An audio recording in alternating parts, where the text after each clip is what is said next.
Dante's a scared little bitch. Canto number 9. A canto. Canto italiano. Canto. Canto italiano. Guys, welcome to Canto Italiano. The gate of the city of Dis. Another gate. Well, a gate. Still in Dis. Still Dis City. Still This city. We built this city, dude. On gates. Built this What city. hearsay? Who wants to summarize like a brief synopsis for Phoebe to get them up to speed? Oh man. So they're going to they're like in like the wrathful, basically the asshole zone. And they want to go into the city of Dis, which is a great name, but apparently Dis means Hades.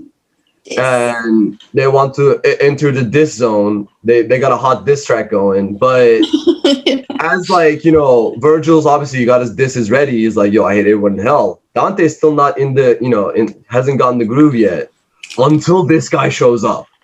When they're trying to go to the city of Dis, they go into another boat of some guy like Figulus, something. Phlegius? Oh yeah, Phlegius, thank you. And Phlegius is like, "Arr, I'm angry. Don't get on my boat." And then they're like, "Hey, like, come on now, put us on the boat." And Phlegius is like, "Oh, fine." So they go on this boat, and on the river that they're on, I guess it was river like one of the creeks of River Styx. It's like long river. What a guy comes out of the water, huh? It's also swampy there. It's also swampy. It's swampy. Lots of swamps. Swamp levels all over. Don't worry about that. Swamp levels. And this guy shows up. He like rises. He's like, "Hey, Dante." And Dante's like, "Yo, who's you?" And he's like, "Ho, ho, ho, ho." And Dante's like, "Oh my God, you're that guy." Turns out, Filippo Argenti, who Dante hates the most in this world, well, also in the afterlife, as it turns out, he shows up and he's like, "Yo, what's up, Dante?" And Dante remembers like, "Yo, this is that asshole that slapped me at some point in my life, then campaigned against me when I wanted to come back to Florence.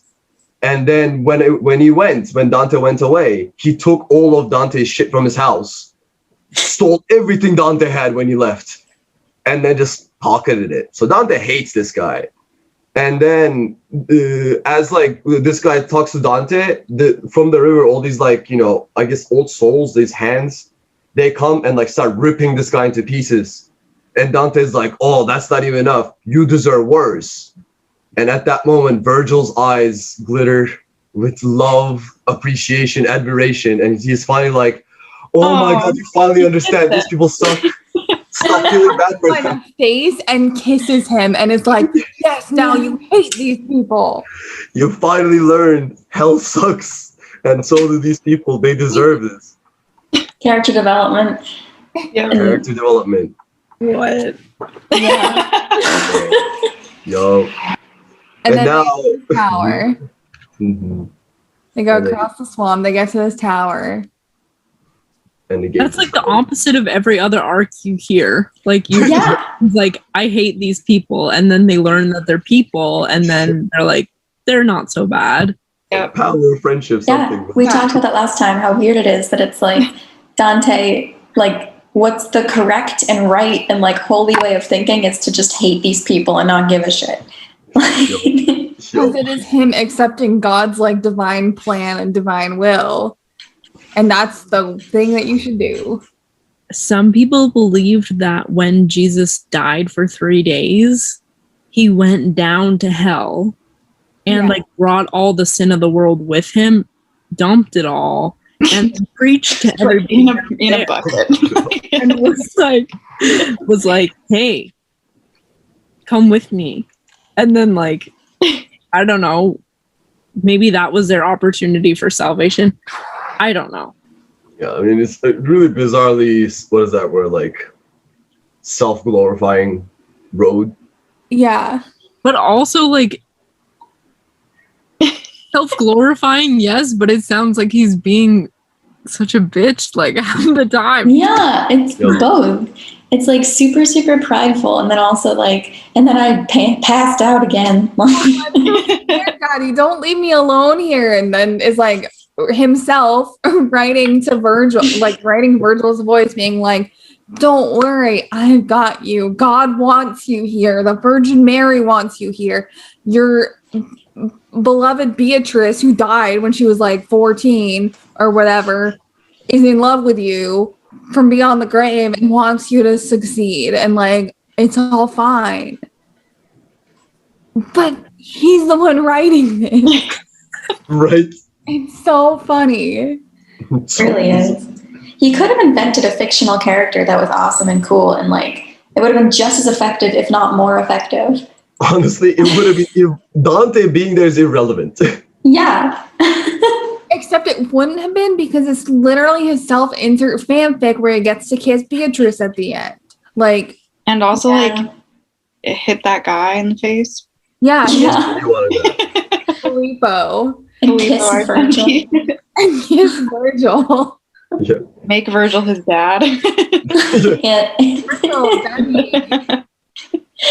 Oh man. Get approval from his new dad, Virgil. This should never have been published. Oh man. Well, I think that is pretty much what happened. And now Yeah, we're going 100%. to circle number 6, heresy, the gate to the city of Dis. Canto 9. We just like, we're at the city. Virgil's talked to all these guys, and these guys are all like, you can come through, but Dante can't. And Virgil's like, all right, I've got to figure something out. Dante's scared. As per usual. Yeah. Nothing new. The color cowardice brought out on me, who saw my leader coming back, the sooner repressed in him his unaccustomed hue. He stopped attentive, like a man who listens, because his eyesight could not lead him far through the dark air and through the heavy fog. Yet we must win the battle, He began. unless one such did offer us herself. Oh, how I longed for someone to arrive. I well perceived how, when he overlaid what he began to say by what came after, that these were words that differed from the first. But nonetheless his language gave me fear, because I lent to his unfinished phrase a meaning worse perhaps than he intended. This is Dante. Into this bottom of the dismal shell doth any of that first grade ever descend, whose only penalty is hope cut off.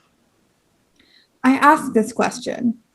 He replied to me, It seldom comes to pass that one of us performs the journey whereupon I go.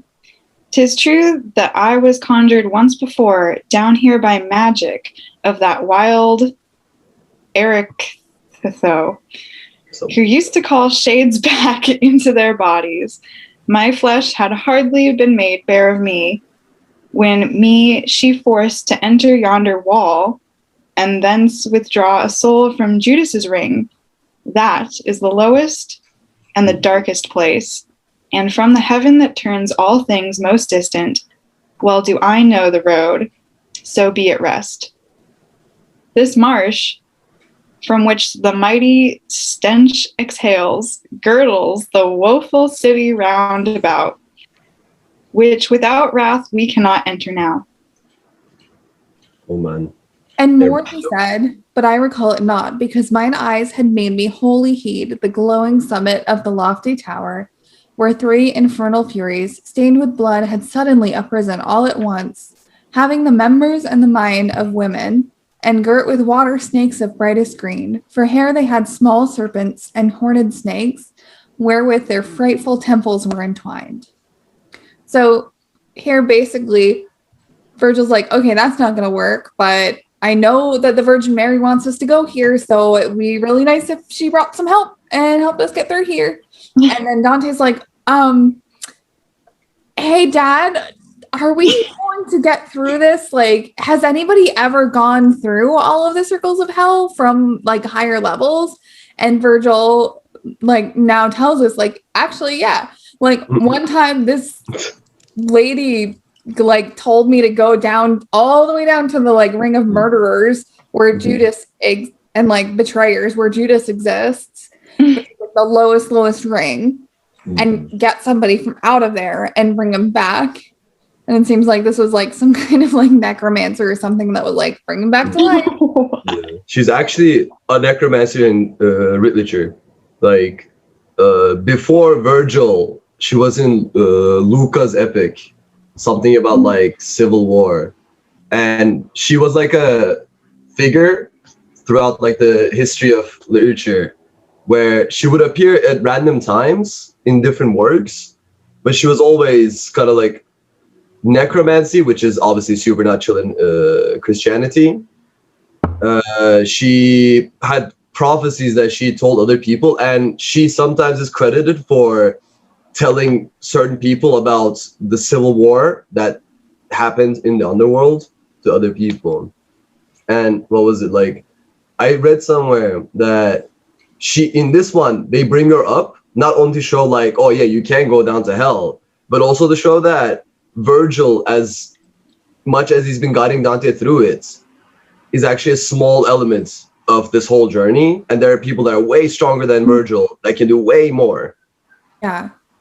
Well, and then also we have Virgil saying like, I need divine help here, which comes up like a few times in this chapter where Virgil's like, well, I represent reason, and reason can get us so far, and like knowing the way can get us so far, but without God's will and without like divine help, we can't make it there.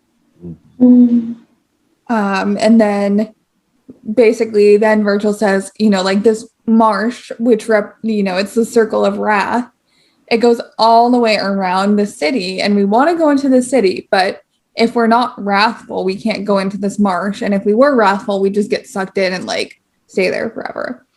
And then Virgil keeps talking. Dante's not listening because there's a couple like ladies that show up with snake hair, and he's way more focused on that than whatever Virgil has to say.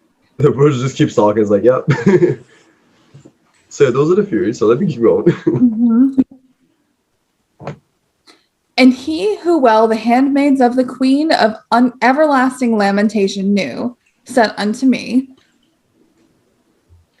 behold, the fierce Irenaeus. This so fierce. Behold, the fierce Irenaeus.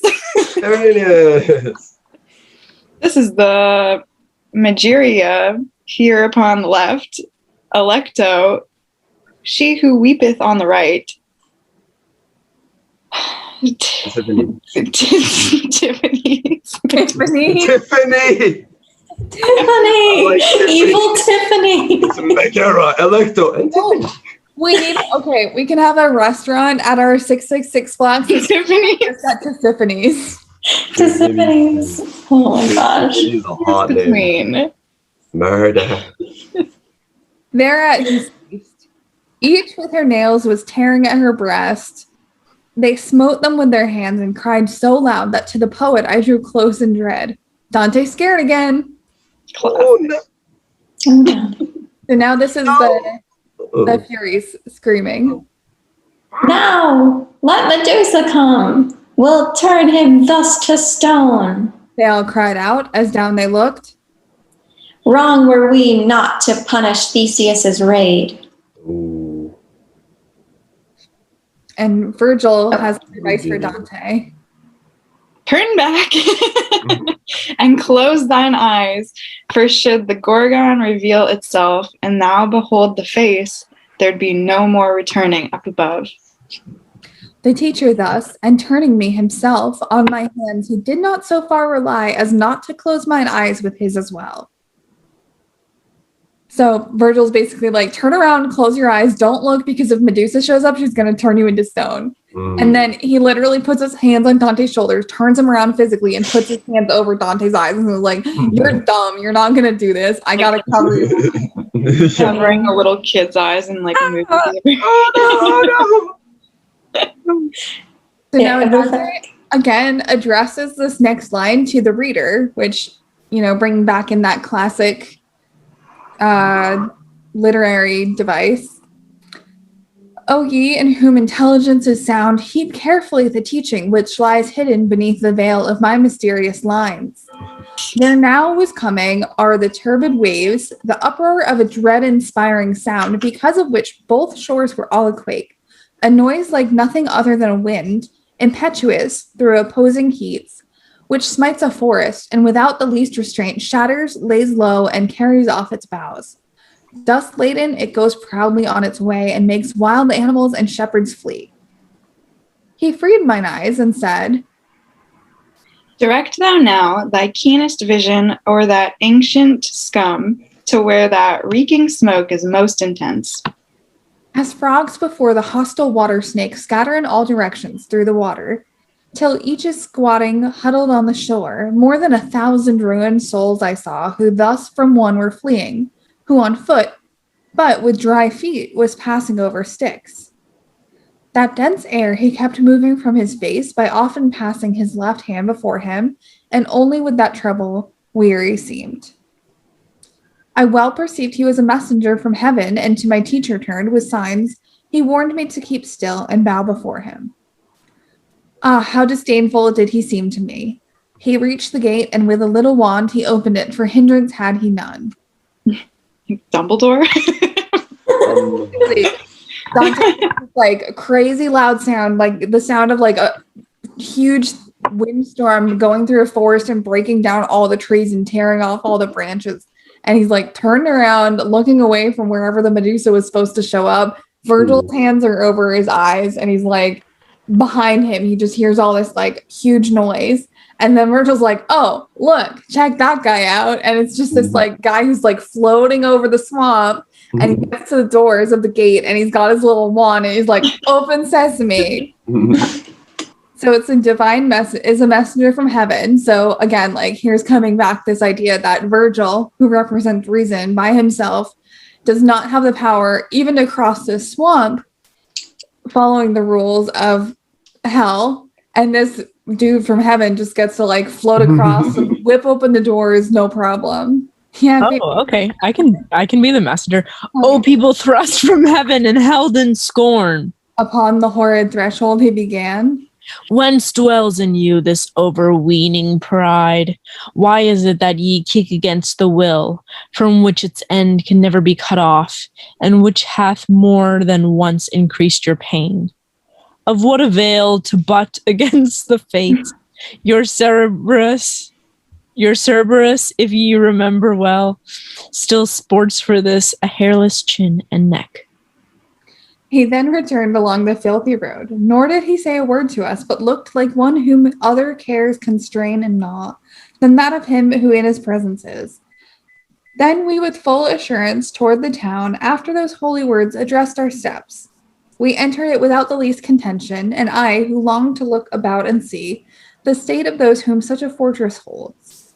When I was in it, cast mine eyes around, and see on every side an ample plain, with anguish and with awful torture filled.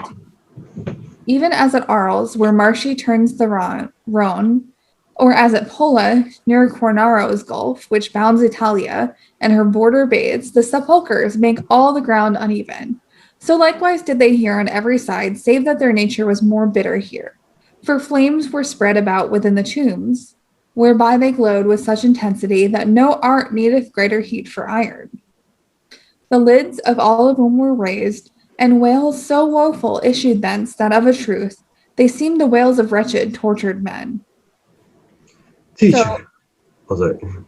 Again, we have this like holy messenger come across. He's like, what are you even doing, guys? Like, why are you holding these people back? Like, just let them go through. You know God wants them to go through. You know God can make your life harder, so just let them through. And then he goes over into Dante and Virgil, and he like doesn't even talk to them or address them at all or care about them or look at them. And Dante's like, oh, you don't give a shit about us. You're just doing your job. And then Dante and Virgil, like all of a sudden, no problem. Just like walk across the swamp, go right into the town. No problem. Class. And as they're all again, like, teacher, what sort of people are those there? Said I. Who buried in those ark-like tombs, make themselves heard by means of woeful sighs. Ark heretics are with their followers here. Said he. Of every sect, and far more laden than thou believest, are the sepulchres. Here, like with like is buried, and more hot, and less so are the monuments. Thereat, when he had turned him to the right, we passed between the woes and lofty bastioned walls. So now we're in the sixth circle. They did it. This whole chapter was just getting into the sixth circle, getting through the doors of the gate. And Dante looks around and he sees basically like it's a huge plain, like really huge, even though he could see like this wall going all the way around, like a huge walled city.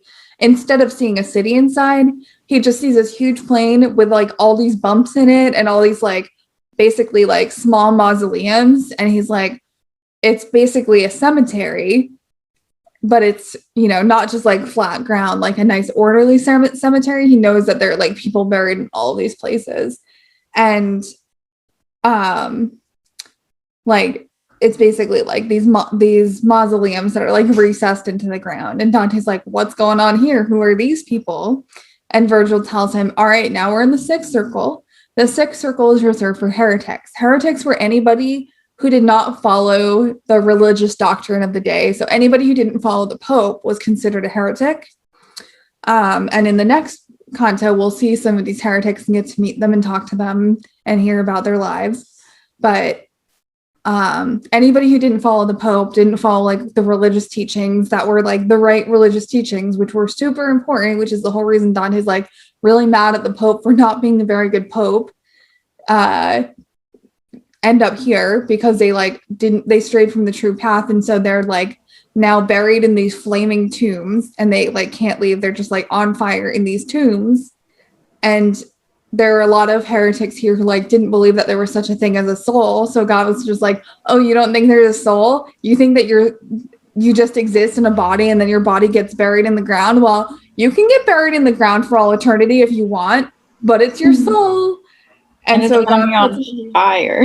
God puts them in these flaming sepulchers and they can like come out and like do whatever. But on Judgment Day, they get like thrown back into their tombs and the doors get shut and they get locked in and they're just there forever. Wow. And they're just there now. Yay. It's a rough way to go, not gonna lie. Yeah. So while some of the earlier circles, we saw things like lust and greed and whatever, like those things were bad and they hurt humans. But now we're getting deeper in the circles and now we're getting to heresy, which is worse than these previous things because it's directly against God. Mm. So it's worse to sin against God than it is to sin against man. Yeah, these people had it coming. So do all the previous people like believe in God, but they just dub?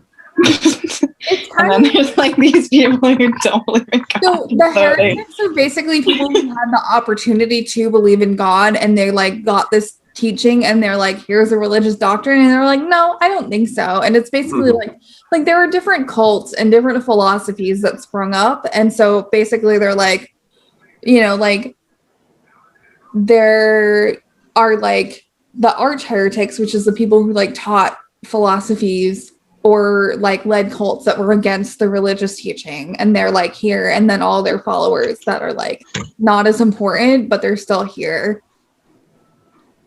So like people like Virgil who have redeeming value, but just were born too early to know about Jesus are like, they get to hang out and just have like poetry picnic all day for eternity. But these people who are like, oh, well, I know the Pope is telling me about God and is telling me that I should do what they're telling me to do, but I think that I'd rather just like enjoy what life has to offer. And I don't think that I really have a soul. Like they get put in this circle. It's like, you were wrong. Haha. Which is interesting because it's different from the gluttons where they were like, well, I know I have a soul and I know I should like follow the teachings of God, but I still kind of want to eat everything that I see. But they're like much higher. Okay. They just get to wallow in mud for eternity. They're not in these like flaming tubes. Right. It's always What mud. if you're a heretic, but you're not buried? I get buried in hell. Okay. It doesn't really matter what happens to your body on earth. They're just like, Gotcha. It's all there. yeah. It's representative. It's not like however you got buried in life, you like yeah, this much dirt on him, so he's okay. yeah, like God didn't really want to be that specific with it. He was just like for everybody. Throw him in there. Okay. Throw him in got there. it. God's like, oh, he's going to hell. Well, was he lying face down or face up? Ah, okay, this guy. He's kind of cool. It's like at the circle. An oak coffin about 6.5 feet long. Right. You gotta send God the design first, then he makes a decision. Send the blueprints to your mausoleum so he can build it for you in hell. Exactly. Like, okay. How about the same one but with fire everywhere? It's like perfect. Okay, so this part of the park that we're creating is like there's just like a tanning salon. Oh. Awesome tan, dude. Oh my gosh. Personal tan.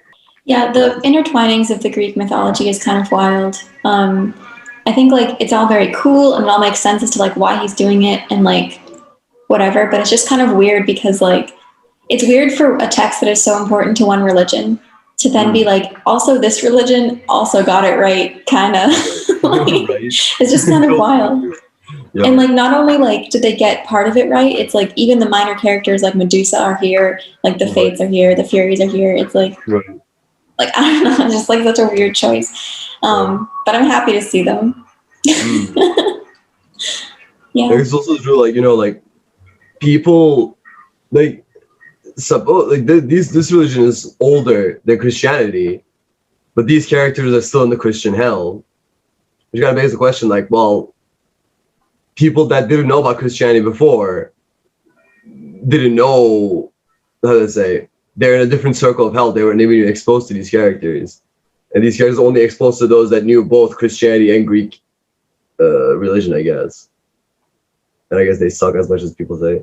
So this commentary from Singleton that I'm looking at says, so when it talks about Medusa, it's she, her, but when it talks about the Gorgon, it uses il Gorgon, which is the masculine form, where it's basically saying it's not talking about Medusa herself, it's talking about Medusa's head that was used as a weapon to turn people to stone. Oh, that's cool. Yeah. I guess that makes sense. Like they were the three Gorgon sisters. Yeah, like she's not the only Gorgon. So I think that's why like it makes sense here because they're talking about it as an object. Exactly. Like they're talking about the head as an object as opposed to the actual creature Medusa. The other thing that I found for Cerberus is basically it was one of the trials of Hercules. Hercules put like a chain around his neck and dragged him up to the like above world, and it like rubbed off all of the fur around his neck as he did that. Poor Cerberus. Hercules is the worst. So basically this messenger that comes in is like, none of you are that cool. Like Hercules dragged Cerberus up. He still like doesn't have hair there from when Hercules did that. Like, stop trying to act so tough. Right. I mean, okay, but like again, it's intertwining these two religions. So that implies that Hercules went to hell, Christian hell, and then escaped again, which implies that probably Orpheus did and all the other ones that did, Odysseus. Right. So it is possible to go to Christian hell. And I mean, I guess literally we're watching Dante doing that right now. But like the fact that it can just happen like kind of a lot is just like weird. Like, I don't know. It is strange. It is strange. Remember that like all of the myths that we're talking about happened before Jesus Kool-Aid Man through the gate. So like this was before hell was like the way that it is now. So it's a little bit different. It was a lot more like ambiguous back then because also nobody was going to heaven. So it's not like there was like, and part of why hell is like has all these defenses is because by going through hell you can get to heaven. Right. But also like, again, that idea there that Dante had because he just wanted to write fanfic of Greek mythology that all of the Greek gods, all of these monsters and figures in Greek mythology were actually demons.